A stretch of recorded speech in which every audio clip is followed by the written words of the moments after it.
All right, I'm going to show you how I rig up for some trout fishing. I have a piece of leader, which is probably about 8 feet long. It goes down to about 4x, and I have a rosin hopper attached to it. Now this is what I'm going to use for my indicator. And coming off of that, I'm going to use some 5x. And I'm using 5x fluorocarbon. And I'm going to get about, 4 feet of it, because some of it's going to be chopped off. And I'm going to tie that off the hook of this. I'm just going to use a clinch knot, wrap it around 6 or 7 times.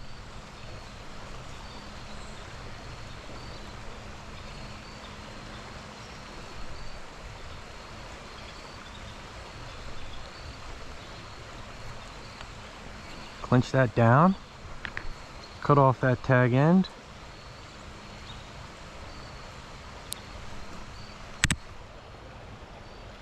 Then I have picked, ooh, something just rose right there. I've picked 2 flies that I'm going to use. One is a greeny weenie, the other one is an orange cocktail. So I'm going to put the orange cocktail on first, tie a clinch knot onto that.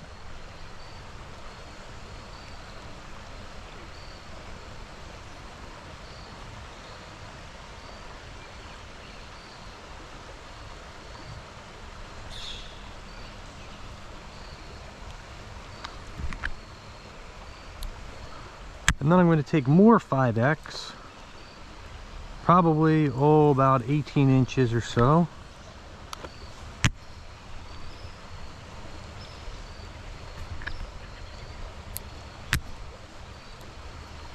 I'm going to tie a clinch knot to the hook of the orange cocktail.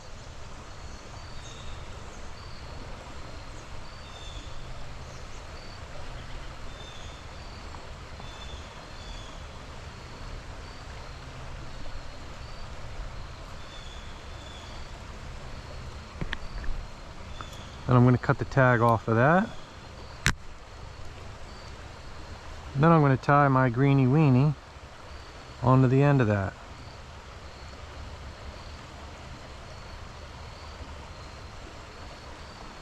A clinch knot again.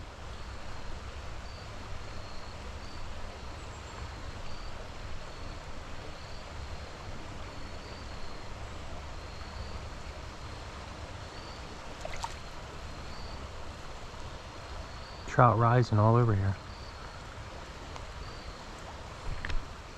All right, and then what I'm going to do is I'm just going to get this wet, because sometimes when they're dry they don't sink very well.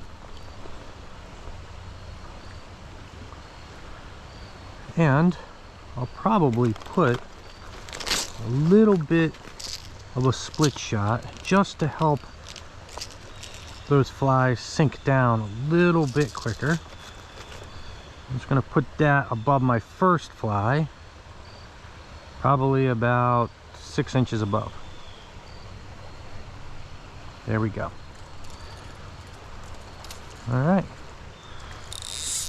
get my flies out there. I'm just going to cast. So you see how this creek is coming down, the water flow, and all this white foam is kind of dissipating here. It's shallow in here, but looks like it's deep over there. So I'm going to start sort of right on the seam of this white foam that's drifting.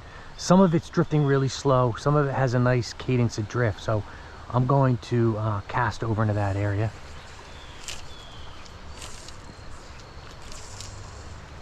Just kind of see where it takes me, how the drift is going to be. Looks like it's a little bit of a slow drift. So I'm just going to take this out and get out further into that deeper water. There we go.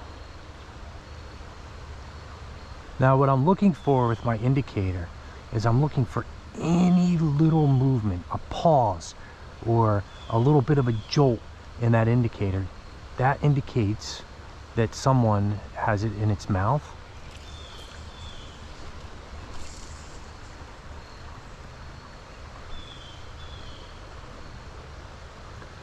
Just letting that drift right on through.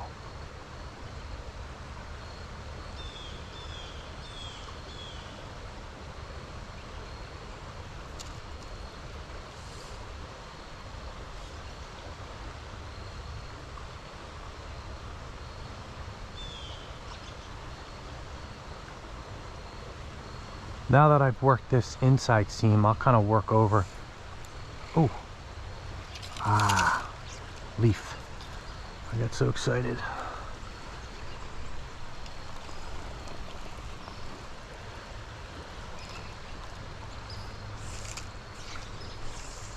Work a lot further over into that faster current.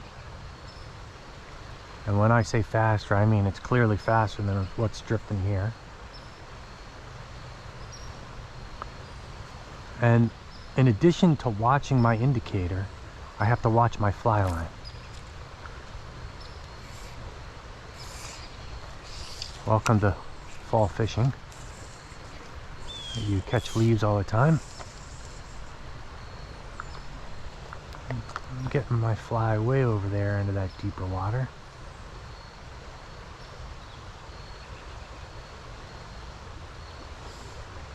So like I was saying before, you have to watch your fly line as well, because if your indicator takes a dip and you have all this extra slack, you're going to set the hook, but you're going to lose a second by pulling the slack up off the water surface. So I always like to at least have the least amount of slack as possible.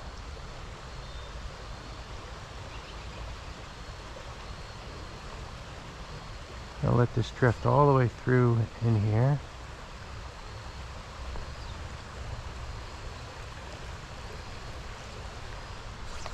Get a little bit further over in there.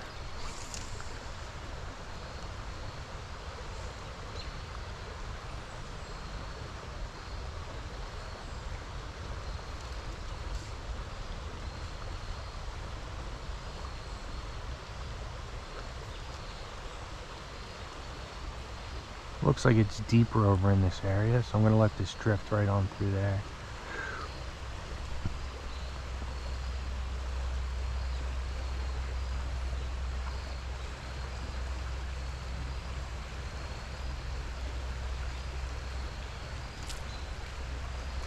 Oh, I didn't want to get tangled up behind me. Let's move up a little bit into this faster current. Now that I've worked the back end of this.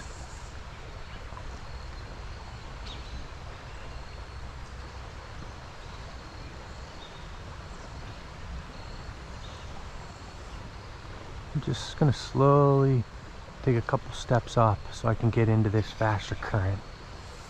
I'm wondering if maybe that's where they are.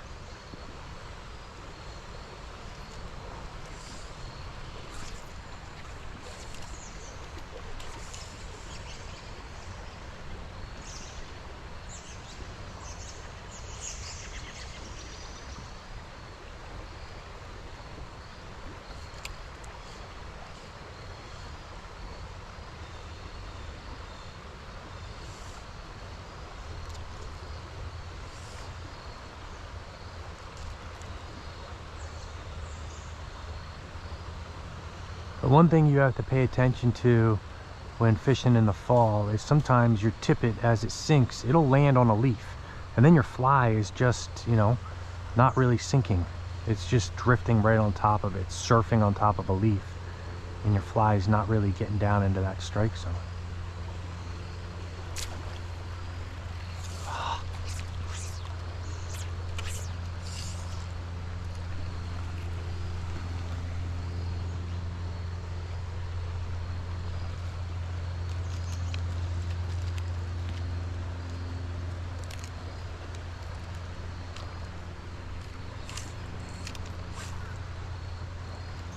I'm all tangled up at the tip. This is life as fly fisherman, or a fly fisher I should say. Happens to anyone.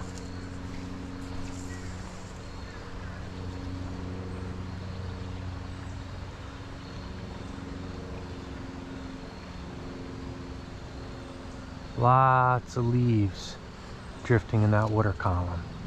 You have to be very careful. And you know, it's one strategy of, you know, the fish, as they're facing upstream, they're dodging leaves that, you know, drift right in front of them all day long. And sometimes you could drift your fly and it could go in a spot where a trout is, and you're gonna, you know, miss it because it's not looking at it, because it missed it because of the leaf. So it's okay to keep casting and drifting in the same spot. You never know. Might be that one particular time where the trout sees your fly. It's one of the reasons why I like to cast where I think there are no leaves. That way it allows my flies to get down into that strike zone.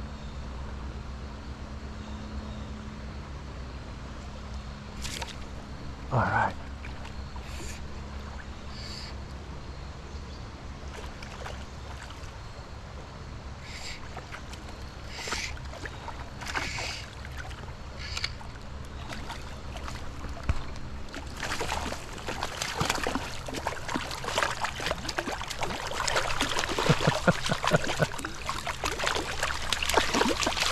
There we go. It's a good looking fish.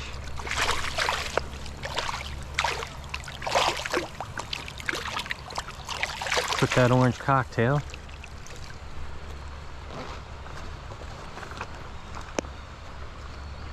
Nice spots on that fish.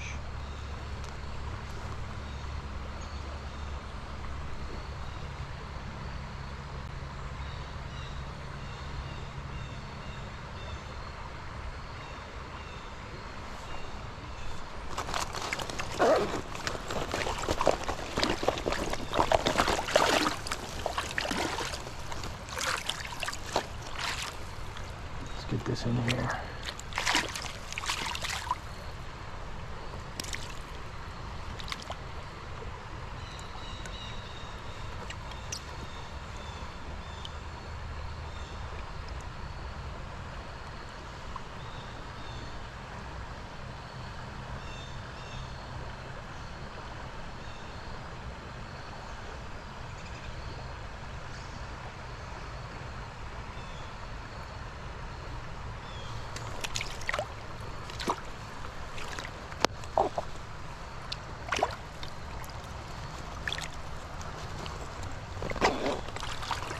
Alright, let's get this released here.